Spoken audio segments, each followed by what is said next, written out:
Herzlich willkommen zum GVC Podcast Talk, einem Gespräch über Gott, die Welt und Inspirationen für einen lebendigen Glauben mitten im Alltag.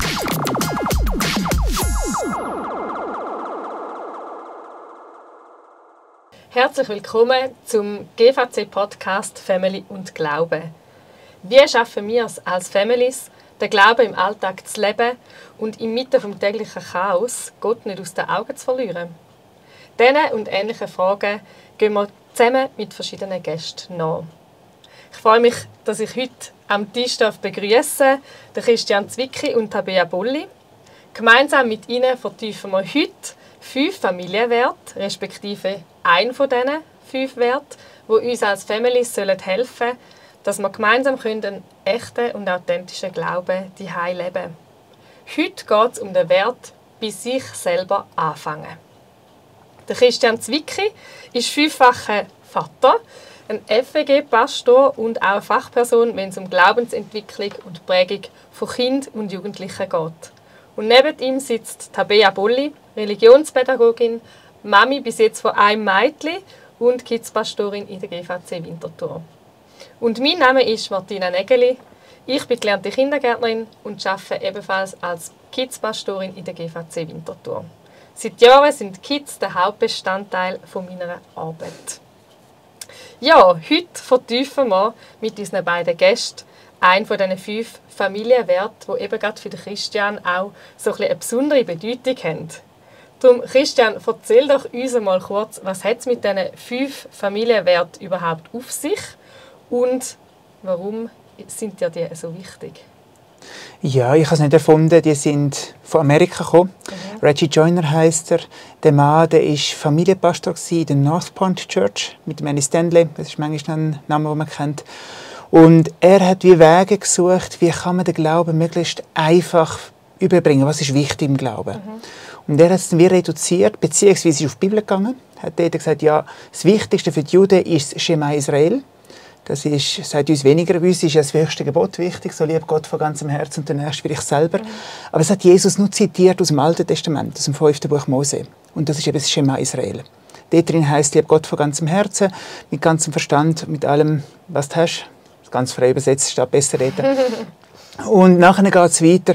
Und das, nimm das zu Herzen und gib es deinen Kindern weiter. Und er hat gesagt, ja, dann müssen wir doch das anschauen. Das ist der Kern des Ganzen. Und in dem hat er wie 5 Werte gefunden. Und das sind die 5 Familienwerte, die er benutzt hat. Und so hat er mit dem ein Buch geschrieben. «Orange Leben» nennt sich das ganze Buch. Und dort drin sind die vorgekommen. Ich habe ihn selber kennenlernen vor 15 Jahren, nicht 12 Jahren. Und bin hell begeistert. Ich gemerkt, das hilft mir selber in der Glaubenserziehung. Aha, auf diese 5 Punkte achten. So wie ein Leitplanken, Pfeiler zum Leben und Umgestalten der Glaubenserziehung. Jetzt wollen wir heute ja einen von diesen 5 Werten ein bisschen genauer anschauen. Der Wert heisst, bei sich selber anfangen. Was heisst das konkret? Also, was verstehst du unter diesem Wert? Ich verstand vor allem darunter, ich kann meinen Kindern nicht zeigen, wie man es machen muss, sondern ich muss es vorleben, wie es geht. Das ist für mich so der Wert vom Machen oder vom Vorleben. In dem geht es vielleicht auch tiefer nachher. Also was mich bewegt, muss ich weitergeben. Das hat mal einer so gut gesagt. Ich verstand nicht, was du sagen willst, mit Taten reden zu laut. Und das ist der Wert, den wir heute, glaube ich, vertiefter anschauen. Cool, das klingt spannend. Kannst du vielleicht kurz ein Beispiel aus deinem eigenen Alltag uns erzählen, wie du das so erlebst? Eben, du bist 5-facher Papi, da kann ich mir vorstellen, da gibt es Höchst und Tiefs auch in eurem Familienleben und da ist man sicher auch immer mal wieder ein bisschen gefordert. Ja, kannst du uns etwas erzählen, ganz konkret in Bezug auf den Wert? Ganz konkret, ganz einfach. Zum Beispiel am Familientisch, haben wir die Regel, Handys gehören nicht am Tisch. Und dann, wenn das Telefon läutet, bin ich versucht, das zu holen. Und die Kinder sind dann relativ schnell und sagen, Papi, du hast gesagt, wir dürfen das nicht. Dann haben wir gesagt, oh ja, stimmt, ganz vergessen. Also ich habe wirklich gemerkt, ich nehme mir das Recht raus, dass ich das machen kann, weil ich habe ja eine wichtige Aufgabe, das läutet jemand Wichtiges an, aber den Kindern erlaube ich es nicht. Und da habe ich wirklich über die Bücher müssen sagen, nein, stimmt, an diesem Punkt muss ich lernen, nein, ich lebe es vor und nicht nur mich sagen, das wäre gut und das wäre richtig. Ja. Das ist jetzt mal ganz aus der Praxis raus. Cool, danke. Hast du auch etwas, Tabea, wo dir dazu in den Sinn kommt? Jetzt eben, du hast noch eine jüngere Tochter, gell, als der Christian. Ja, also ich bin jetzt mit meinem 2-jährigen Mädchen so am Anfang von diesem Weg, Glaubenserziehung, aber es fängt irgendwie schon früh an, das ist auch schön. Ich glaube schon, was du in dir hast, kommt raus. Gutes und Schlechtes, und das ist ja wie die Ehe auch. Es ist einfach, der Partner ist ein Spiegel und die Kinder sind das wahrscheinlich noch mehr. Es fordert mich immer wieder raus, was glaube ich selber. Rechne ich mit Gott? Bin ich verbunden mit ihm? Bin ich ja nicht immer. Es motiviert mich auch. Ein Kind, ich finde, das ist wie auch eine Chance, um Gott noch mehr ins Leben einzuladen, wenn man ein Kind hat, weil man weiß ja, Gott ist gut und man will mit ihm unterwegs sein, und ein Kind ist vielleicht wie so ein Reminder, ja stimmt, ich könnte jetzt Gott wieder mal Danke sagen für etwas, oder ich könnte ihn vielleicht jetzt da in die Situation einladen. Und so lerne ich eigentlich durch mein Kind, obwohl sie erst 2 ist, aber wie mich mit Gott zu verbinden im Alltag. Ja. Ich ganz einfach eben gute Nachtgeschichten erzählen, den Tag in Gottes Hand abgeben. Würde ich vielleicht nicht machen, wenn ich nicht mit meinem Kind, wenn mir das nicht wichtig wäre, mit dem Kind den Tag abzuschliessen, aber ich kann es so auch gerade für mich nutzen, dass mein Glaubensleben ein bisschen strukturierter ist und dass Gott einfach viel im Alltag vorkommt. Oder wenn das Wetter schön ist, dann kann ich mit dem Kind Danke sagen. Und eben dort will ich schauen, wo bin ich mit Gott unterwegs? Was ist überhaupt in mir drin? Weil eben, man kann nur, was man selber hat, das Feuer, das sagt, glaube ich, Augustinus, du kannst nur das bei den anderen anzünden, was selber in dir brennt. Brennt überhaupt die Liebe für Jesus in meinem Herzen, oder rede ich nur davon? Ist die Liebe gar nicht wirklich entfacht? Jetzt kann ich vielleicht dort wieder ein bisschen schauen darauf, dass ja, das motiviert mich. Das ist für mich eine Chance, auch als Mami, jetzt wieder neu, auf eine neue Art meinen Glauben herausfordern zu lassen. Und gell, es ist ja schon noch eine Kunst, auch den Kindern das wirklich vorzuleben, dass sie auch eigenständig Erfahrungen machen mit Gott und sie ihn nicht einfach irgendwie vom Hören sagen kennenlernen. Also ja, wie nimmst du das wahr, Christian? Ja, also am Anfang ist es vom Hören sagen oder das Nachmachen. Das ist für Kinder normal. Wir haben unsere Familienkultur, wir beten vor dem Essen, wir beten am Abend oder was, und da machen die Kinder einfach mit. Sie werden nicht mal gefragt, ob sie wollen, sondern es ist einfach normal. Und durch das ist für sie wie so, ja, ist normal, ist an mein Glauben. Also meine Kinder, die sind alle, würden sagen, ja sicher, ich Jesus gerne, natürlich ist es so. Je älter sie werden, umso mehr müssen sie nachher die eigene Erfahrung machen, die dann unabhängig von mir ist. Ich sehe es jetzt mit dem selben Vorausgehen, vor allem da drin, ich bin manchmal in der Gefahr, für das Kind zu beten. Also vor dem Essen bete ich oder singe ich, wenn das Kind dabei ist. Wenn es nicht dabei ist, mache ich es dann auch, wenn ich unterwegs bin. Oder ja, ich habe Gott im Herzen Danke gesagt, lange ja.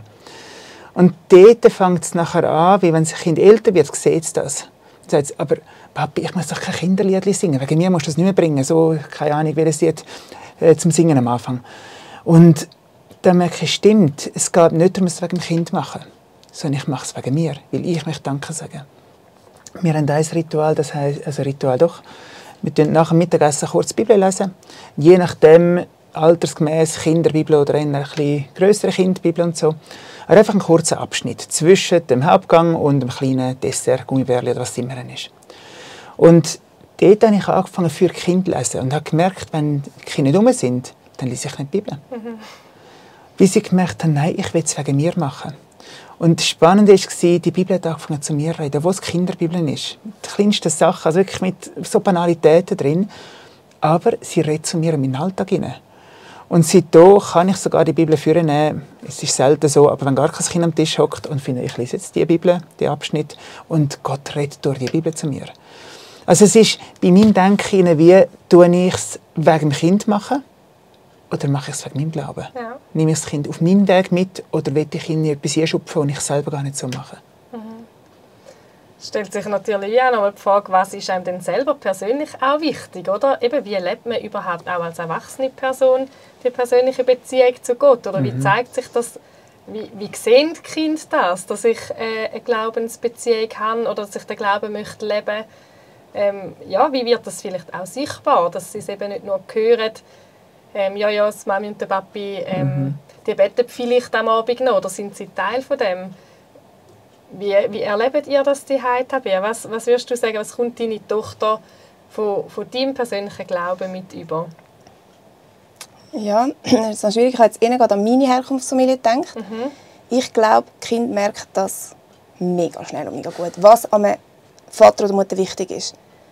das kommt einfach aus den Poren raus. Ich glaube, da muss man sich nicht mal anstrengen.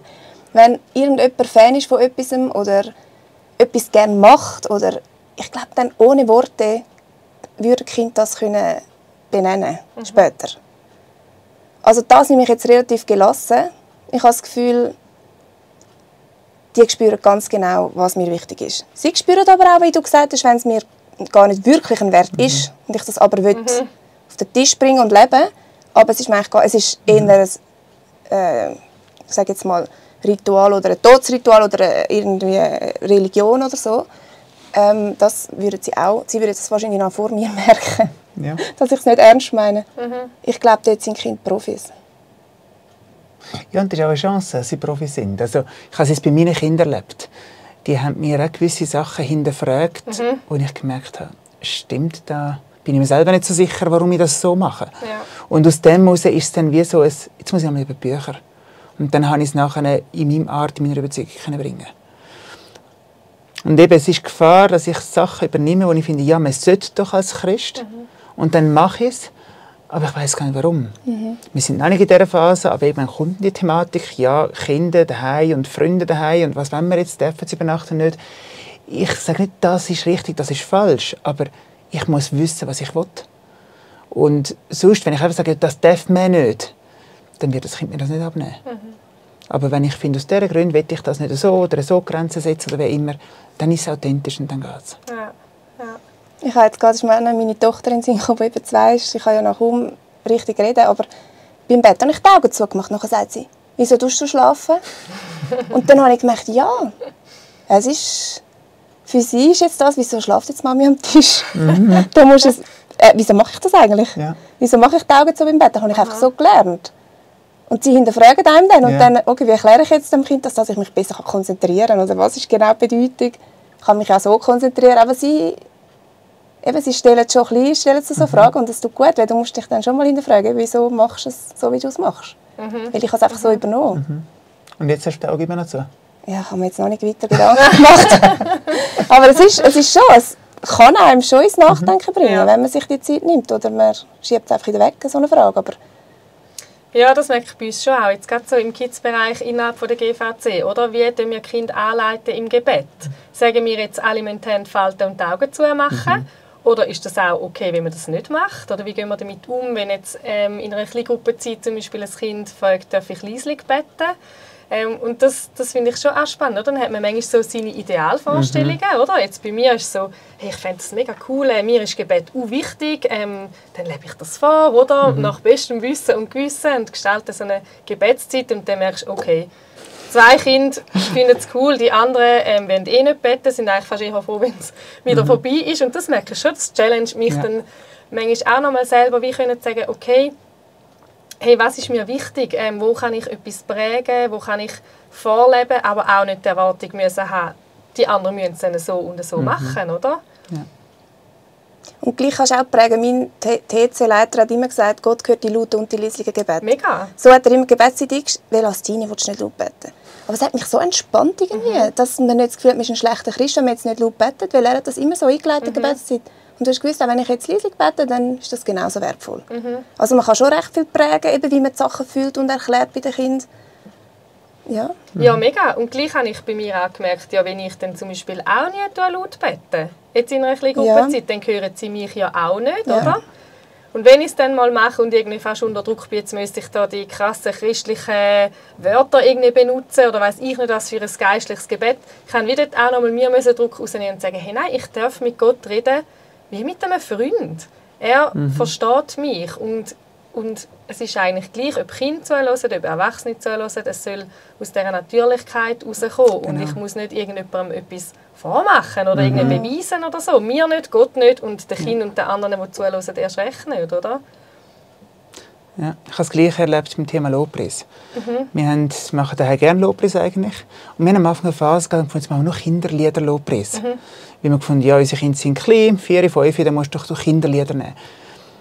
Und dann haben wir keine Freude mehr bekommen am Lobpreis, weil wir gerne auch unseren Lobpreis machen, nicht nur Kinderlieder Lobpreis.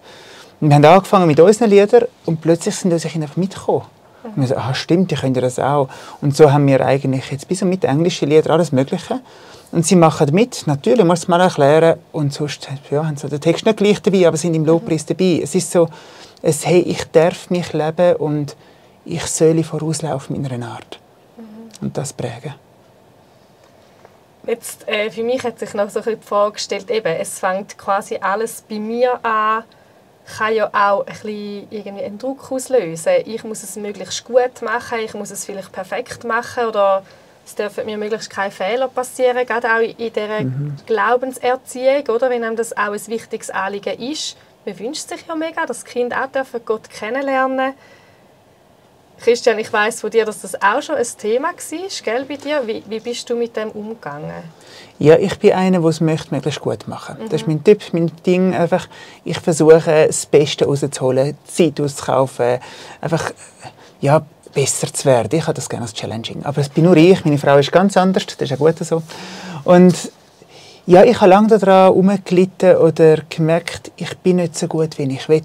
Ich wüsste, wie es geht, aber ich schaffe es nicht. Und da hat mich Gott in Entspanntheit gebracht, durch einen Weg, der mit mir gegangen ist, wo ich gemerkt habe, nein, ich muss gar nicht. Was ich lernen konnte, oder einfach was ein der Output ist, nachher zu merken, hey, Gott hat mir diese Kinder anvertraut. Oder anders gesagt, er hat geschaut, wer ist auf der Welt herum, wo die Kinder, die wir haben, könnte erziehen und zeigen, wer Gott im Himmel ist.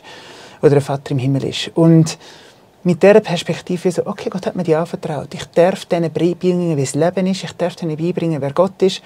Und schlussendlich ist es Gottes Sache. Er traut es mir zu. Mit meinen Fehlern, mit meinem ganzen Nicht-Können. Und das hat mich extrem beruhigt in allem. Als ich gemerkt habe, nein, es liegt nicht darum, ob ich es richtig mache. Sondern es geht darum, dass ich treu die Arbeit mache. Wenn Gott mir das zutraut, dann mache ich es halt. So. Und dann bist du eben der beste Vater für das Kind, glaube ich. Also ich glaube, Gott, wenn er das so ausgewählt hat, dann bist du genau der Richtige. Ja. Also das ist einfach mein Glaube, den ich habe, weil ich finde das entspannt auch, das muss ich mir manchmal sagen, du bist genau die richtige Mutter für dein Kind. Auch wenn du das nicht hast und das nicht abdeckst, aber Gott hat es so zusammengestellt, dann wird das so auch gut sein. Das ist für mich so ein bisschen eine Entlastung, oder, wo ich mir manchmal wieder so sage. Wie sieht das jetzt bei euch aus? Eben, zu bei sich selber anfangen gehört ja auch, dass man Schwächen zulassen kann oder eben auch Fehler machen. Wie geht ihr konkret damit um, wenn ihr jetzt merkt, hey, jetzt sind ihr irgendwo gescheitert und eure Kinder haben das mitbekommen, leiden vielleicht sogar je nachdem darunter? Ich mache mir einfach mega Vorwürfe, wirklich immer noch. Und ich merke so, nein, wie kann ich ja nur, ich hätte es doch gewusst und so weiter. Das ist mein Tipp. Das geht im Moment, wie soll ich sagen, ich bin am Lernen, es ist kürzer, es ist nicht mehr so tagelang oder etwas, einfach im Moment so, nein, wie kann ich ja nur. Und dann sage ich, also gut. Da habe ich von meiner Frau lernen, anständig zu sagen, hey Kinder, es tut mir leid, ich habe es falsch gemacht. Ich komme aus einer Familienkultur, da hat man das nicht gekannt, die Sachen zu benennen. Man hat einander vergeben, aber nicht mit Wort. Sondern man hat es mit Ausdruck von, man ist sich wieder näher, man hat wieder Interesse am anderen. Also hat man wie gesagt, die Beziehung ist wieder gut. Aber ich habe nicht gelernt, auszusprechen, es tut mir leid, oder auszusprechen, es ist wieder gut. Ja. Und das musste ich lernen, mit der Serena, meiner Frau zusammen, als Familie sagen, doch, das braucht es, das muss man auch hören, nicht nur spüren, dass es wieder gut ist. Und ja, heute läuft es so, wenn ich einen Fehler mache, gehe ich zu den Kindern, meistens dann am Abend, und ich merke, nein, jetzt muss ich dann aufräumen, es ist nicht gut. Und sage, du, hey, es tut mir leid, ich habe dort falsch gehandelt oder ich habe dort übergangen oder ich merke gerade, ich habe aggressiv reagiert oder einfach gefunden, ich müsse jetzt meinen Willen durchdrücken, was immer. Und was ich staune, ist, die Beziehung zu den Kindern wird stärker. Also ich sage jetzt fast, sie achtet mich mehr, die Beziehung wird wieder verknüpft, viel intensiver. Nicht, dass ich noch mehr so Erlebnis will, aber gleich, es ist so es tut so gut, wenn man das miteinander erlebt hat. Und wenn ich so von meinem Kind höre, ist nicht so schlimm, Papi. Und gell, es vermittelt ja auch dem Kind, dass es okay ist, um nicht perfekt zu sein. Ja.